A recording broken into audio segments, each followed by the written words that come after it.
หักเจ้ามือละ4-5 เทื่อบอกเคยเบื่อที่สิบอกหักหลายเจ้าเห็นบ่มองที่มันกดไล่อายกดรูปหัวใจได้คำแพงเจ้าผู้ดีคักเจ้าผู้หักอายสิโดนปันใดใจอายแห่งหักแหง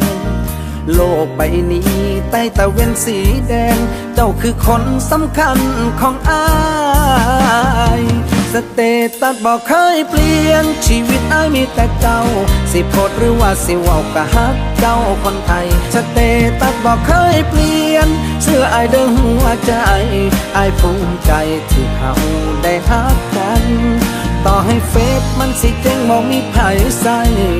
ต่อให้ลายมันสิเศร้าเด้งสั่งว่ามันให้เจ้าหูไว้เด้ออายยังแกนยังมันบ่ว่ามือใดสเตตัสใจอายคือเจ้าเอาเมสเซจตั้งแต่คราวจีบกันมาต่อกันคือสิยาวเป็นโลโตหนังสือก็มีตั้งหลายโตแต่ก็เขียนแต่คำว่าฮักเจ้า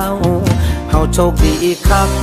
ที่ได้ฮักกันโชคดีกว่านั้นคือเฮายังคือเก่ายังจับมือกันยังกอดกันยามหนาวขอบใจเด้อที่อยู่น้ำอายสเตตัสบอกเคยเปลี่ยนชีวิตอายมีแต่เจ้าสิโพดหรือว่าสิเว้ากะฮักเจ้าคนไทยสเตตัสบอกเคยเปลี่ยนเสื้ออายเด้อหัวใจอายภูมิใจที่เขาได้ฮักกันต่อให้เฟซมันสิเจ๊งบ่มีไผใส่ต่อให้ลายมันสิเศร้าเด้งสั่งว่ามันให้เจ้าหูไว้เด้ออายยังแกนยังมันบ่ว่ามือใดสเตตัสใจอายคือเจ้า